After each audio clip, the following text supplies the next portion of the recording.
पाकिस्तान में क्रिकेट का टैलेंट किस तरह ज़ाय किया जाता है, दानिस्ता तौर पर या गैर दानिस्ता तौर पर किस तरह गलतियां सरजद होती हैं, जिसकी वजह से हमारे फ्यूचर के जो हीरोज़ हैं वो गुमनामी में चले जाते हैं। वो प्लेयर जो कि डोमेस्टिक क्रिकेट में शानदार परफॉर्मेंस देकर शायकीन की उम्मीद बन चुके होते हैं, वो पाकिस्तान क्रिकेट टीम में आते ही फेल हो जाते हैं। उसकी वजूहात क्या हैं उसका हम जायज़ा लेते हैं। अगर आप ये रिपोर्ट जान लें जिनमें मैंने सिर्फ 3 प्लेयर्स की मिसाल आपके सामने रखी है, तो आपको पूरा अंदाज़ा हो जाएगा कि दर हकीकत पाकिस्तान क्रिकेट में किस कदर बुरे अंदाज में सिलेक्शन होती है। मौजूदा वक्त में आपके सामने कई मिसालें हैं। सैम अयूब बहुत बड़ी मिसाल है इसकी, जो कि पाकिस्तान की डोमेस्टिक इवेंट्स में ख़ास तौर पर पाकिस्तान सुपर लीग में परफॉर्मेंस देने के बाद पाकिस्तान टीम में सिलेक्ट हुए, लेकिन वो T20 फार्मेट में बुरे अंदाज में फ़ेल हुए। उसके बाद उन्हें टेस्ट फार्मेट में मौका दिया गया जहां पर वो बड़ी परफॉर्मेंस ना दे सके। अलबत्ता उन्होंने हैरान कौन तौर पर वनडे कैरियर में उसके आगाज़ में ही सबको हैरान कर दिया। दौरा ऑस्ट्रेलिया से उनका वनडे कैरियर का आगाज़ हुआ और दूसरे ही मैच में शानदार परफॉर्मेंस दी। अपनी अगली सीरीज़ में ना सिर्फ जिम्बाब्वे में कैरियर की पहली वनडे सेंचुरी स्कोर की, बल्कि दौरा साउथ अफ्रीका में 2 सेंचुरियाँ स्कोर की। आज वो सैम अयूब जिसे दौरा ऑस्ट्रेलिया से पहले हम ये सवाल उठा रहे थे कि टेस्ट और T20 फार्मेट में नाकामी के बाद उन्हें आखिर कैसे वनडे फार्मेट में मौका दिया गया, लेकिन उसी सैम अयूब ने सबको गलत साबित किया। लेकिन अब यही सेम चीज़ उस्मान खान के साथ है। उस्मान खान को ना ही टेस्ट फार्मेट में मौका दिया गया, ना ही उन्हें वनडे फार्मेट में मौका दिया गया है। अलबत्ता अगर आप ये देख लें कि सैम अयूब 24 से ज़्यादा T20 इंटरनेशनल्स खेलने के बावजूद एक भी 50 नहीं कर सके थे, लेकिन उस्मान खान अपनी असल पोजीशन पर ना खेलने के बावजूद कम से कम एक 50 ज़रूर बना चुके हैं। लेकिन अभी हम उन्हें पाकिस्तान की वनडे टीम में मौका नहीं दे रहे। असल वजह यह है कि मोहम्मद हुरैरा, आमिर जमाल, मैं इसकी मिसालें आगे दे रहा हूँ। दर हकीकत मैं आपके सामने फैक्ट एंड फिगर रखूँगा। मैं कभी भी अपनी ज़ाती राय ज़्यादा नहीं देता, बल्कि मैं फैक्ट एंड फिगर की बुनियाद पर बात करता हूँ।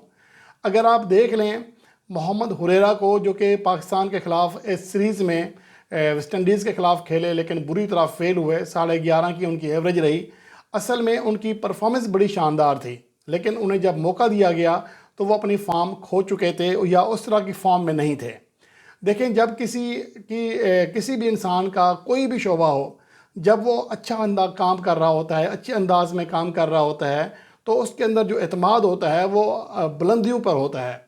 उस टाइम उससे काम लिया जाना सबसे बेहतरीन होता है। लेकिन अगर कोई खिलाड़ी हो या कोई ऐसा फ़र्द जो किसी दफ्तर में काम करता हो, उसके ऊपर ऑलरेडी बोझ हो, वो काम सही ना कर पा रहा हो, तो उसको एक्स्ट्रा जिम्मेदारी दी जाए तो वो कभी भी उसमें कामयाब नहीं होता। और यही चीज़ क्रिकेट में सबसे ज़्यादा है, क्योंकि जब आपकी अच्छी फॉर्म लगी होती है, आप पुरएतमाद होते हैं और वो कुछ भी कर जाते हैं जो कि शायद आपकी सलाहियत से भी ज़्यादा होता है। लेकिन हमारे यहाँ बदकिस्मती से ऐसा नहीं होता। इसकी एक मिसाल आपके सामने इमरान भट्ट भी है, जो बहुत शानदार परफॉर्मेंस देकर आए थे कायद आज़म ट्रॉफ़ी में, लेकिन 2.5 साल के बाद उनका टेस्ट डेब्यू हुआ जहाँ पर वो फेल हो गए। और इस तरह की और बड़ी मिसालें हैं। मैं यहाँ पर मोहम्मद हुरैरा की मिसाल आपके सामने रखना चाह रहा हूँ।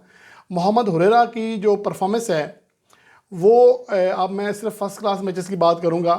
2021-2022 की कायद आज़म ट्रॉफ़ी में उनका डेब्यू हुआ और वो टॉप स्कोरर साबित हुए। अपनी पहली ही कायद आज़म ट्रॉफ़ी में टॉप स्कोरर साबित हुए, 986 रन किए, जिसमें ट्रिपल सेंचुरी भी शामिल थी, 3 सेंचुरियाँ 5 फिफ्टियाँ की।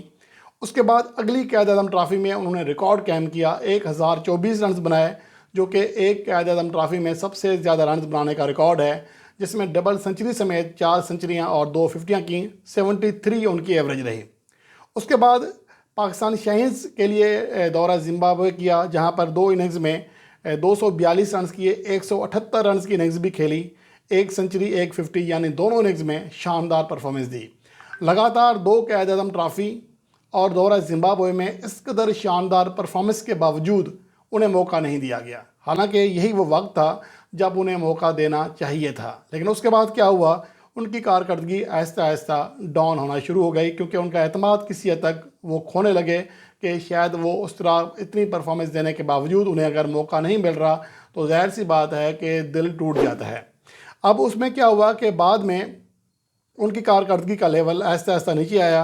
कायद आज़म ट्रॉफी 2023-24 में 33 की एवरेज से 496 रन कर सके, जिसमें एक भी सेंचुरी शामिल नहीं थी। हालांकि पहली दो कायद आज़म ट्रॉफी में 7 सेंचुरियाँ स्कोर की, जिनमें ट्रिपल सेंचुरी भी शामिल थी, सेंचुरी भी शामिल थी, लेकिन तीसरी कायद आज़म ट्रॉफी में वो बुरी तरह फेल हुए। उसके बाद प्रेसिडेंट ट्रॉफी ग्रेड 1 में उनकी एवरेज 38 रही, यहाँ पर भी वो कोई सेंचुरी नहीं बना सके, जिसमें वो रन्स के एतबार से 10वें नंबर पर रहे। फिर पाकिस्तान शाइन्स का दौर ऑस्ट्रेलिया, जहाँ पर शानदार परफॉर्मेंस थी, सिर्फ एक ही इनिंग्स खेलने का मौका मिला, जहाँ पर बांग्लादेश के खिलाफ वो 218 रन करने में कामयाब रहे, क्योंकि दौर ऑस्ट्रेलिया में पाकिस्तान के जो मैचेस थे मेज़बान टीम के बजाय बांग्लादेश के साथ रखे गए थे। टॉप स्कोरर रहे। उसके बाद बांग्लादेश ए ने पाकिस्तान का टूर किया, जिसमें एक इनिंग्स के लिए ये मैच ऐसा था जिसमें वो रन्स कर सकते थे, लेकिन 39 रन का जा सके, लेकिन इससे बड़ा परफॉर्म ना कर सके और 11वें टॉप स्कोरर रहे। उसके बाद श्रीलंका ए का दौरा है पाकिस्तान, जिसमें लिस्ट ए में 36 रन बनाए एक मैच में, और उसके बाद जो मैच थे 4 रोज़ा मैच, उसकी 4 इनिंग्स में सिर्फ 28 रन कर सके। और उसके बाद कायद आज़म ट्रॉफी जो कि अभी ख़त्म हुई है, उसमें 29 की एवरेज के साथ सिर्फ 147 रन कर सके, और इस मौका पर उनका डेब्यू कराया गया। जब वो कायद आज़म ट्रॉफी में लगातार टॉप स्कोरर बन रहे थे, तब उन्हें मौका नहीं दिया गया, और इस बार वो 93 नंबर पर थे रन्स के एतबार से कायद आज़म ट्रॉफी के बल्लेबाजों में, तो उन्हें टेस्ट डेब्यू करा दिया गया। तो उनकी फॉर्म अच्छी नहीं थी, इस टाइम उन्हें मौका दिया गया। ये हमारा एक बहुत बड़ा अलमिया है। इसके अलावा आमिर जमाल की अगर आप मिसाल ले लें, आमिर जमाल का लिस्ट ए कैरियर 12 की एवरेज है और 28 इनिंग्स में सिर्फ एक 50 है, और बॉलिंग में 29.33 की एवरेज के साथ सिर्फ 56 विकेट हासिल कर सके हैं 34 मैचेस में, और उनका इकनॉमी रेट 6.68 है, यानी उनके खिलाफ रन्स बन रहे हैं। कोई अच्छी फॉर्म नहीं है, लेकिन इसके बावजूद उन्हें पाकिस्तान के चैम्पियंस ट्रॉफी स्क्वाड में शामिल किया जा रहा है। और उनकी हालिया परफॉर्मेंस देख लें, PSL 2024 के बाद एक ही लिस्ट ए मैचेस खेले हैं, चैम्पियंस वनडे कप, जिसकी 2 इनिंग्स में 4 रन कर सके और 5 विकेटें ज़रूर हासिल की, लेकिन 7.37 के इकनॉमी रेट से रन्स भी दिए, फी विकेट के लिए लगभग 26 रन दिए। तो उनकी कारकर्दगी किसी भी तरह आउट क्लास नहीं है। इसके मुकाबले में आप उस्मान खान को देख लें, जिनका इस टाइम उनके वनडे फॉर्मेट में उन्हें मौका नहीं दिया जा रहा, जिनका मौका देना उन्हें बनता है। अगर आप उनकी परफॉर्मेंस देख लें, 2024 में उन्होंने अपने लिस्ट ए कैरियर का आगाज़ किया, और पाकिस्तान ने जब ऑस्ट्रेलिया का टूर किया T20 मैचेस में 163 रन किए और टॉप स्कोरर थे। किसी भी बल्लेबाज, हालांकि इसमें मोहम्मद हारिस, सैयद फरहान, उमैर बिन यूसुफ, इरफान, अदर बैट्समैन खेल रहे थे, लेकिन सबसे ज़्यादा रन उस्मान खान ने किए। उसके बाद पाकिस्तान ए का टूर दौरा है ऑस्ट्रेलिया, जहाँ पर लिस्ट ए मैचेस के 2 इनिंग्स में 59 रन किए, और इसमें भी वो एवरेज के एतबार से सबसे बेहतरीन रहे, रन्स के एतबार से भी सबसे आगे रहे। फिर बांग्लादेश ए ने पाकिस्तान का टूर किया, तो एक इनिंग्स उन्हें खेलने का मौका मिला, जिसमें वो 87 रन करने में कामयाब रहे, और यहाँ पर भी वो सबसे बेहतरीन एवरेज के साथ थे और सबसे ज़्यादा रन किए। ये लिस्ट ए मैच था। और उसके अलावा चैम्पियंस वनडे कप में टॉप स्कोरर होने का एजाज़ पाया। 6 इनिंग्स में 272 रन किए, 111 रन की इनिंग्स में 54 की एवरेज, 128 का स्ट्राइक रेट था। वनडे फॉर्मेट में 128 का स्ट्राइक रेट बहुत ही शानदार है, और 6 में से 3 इनिंग्स में 50 प्लस स्कोर किए। सबसे ज़्यादा रन्स, सबसे ज़्यादा 12 छक्के उस्मान खान के नाम थे, सबसे ज़्यादा 28 चौके उस्मान खान ने लगाए, सबसे ज़्यादा 128.3 सिफर का स्ट्राइक रेट उस्मान खान का था। उसके बाद प्रेसिडेंट कप जो खेला गया वनडे फॉर्मेट का, उसकी 2 इनिंग्स में 230 रन किए, जिसमें डबल सेंचुरी भी शामिल है, और 76 की एवरेज से और 134.50 के स्ट्राइक रेट से रन किए।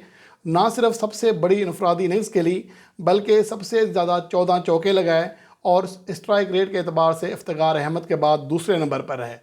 ये उस्मान खान की हालिया कारकर्दगी है, लेकिन जब वो इस तरह की फॉर्म में इस तरह की परफॉर्मेंस दे रहे हैं, तो उन्हें इसलिए मौका नहीं दिया जा रहा कि वो T20 फॉर्मेट में उस तरह की परफॉर्मेंस नहीं दे सके। हालांकि सैम अयूब भी 25 मैचेस खेलकर T20 फॉर्मेट के कोई परफॉर्मेंस नहीं दे सके थे, उसके बावजूद उन्हें टेस्ट डेब्यू कराया गया, इसके बावजूद उन्हें वनडे डेब्यू कराया गया, जहां पर वो कामयाब रहे। बाज़ औक़ात आपका माहौल इस तरह होता है या प्रेशर इस तरह का होता है T20 फॉर्मेट का, आप फौरी तौर पर एडजस्ट नहीं हो सकते। लेकिन लिस्ट ए मैचेस यानी कि एक रोज़ा मैचेस में अगर आप उनकी कारकर्दगी उठाकर देख लें तो अभी तक उन्हें एक भी वनडे इंटरनेशनल मैच नहीं खिलाया गया। हालांकि इस तरह की परफॉर्मेंस कोई भी खिलाड़ी दे तो उन्हें कम से कम 2 सीरीज़ का जो है हक बन जाता है उन्हें मौका देना। आप उम्मीद करते हैं कि पाकिस्तान के जो ट्राई सीरीज़ आ रही है और चैम्पियंस ट्रॉफी आ रही है उसमें उस्मान खान को मौका दिया जाएगा।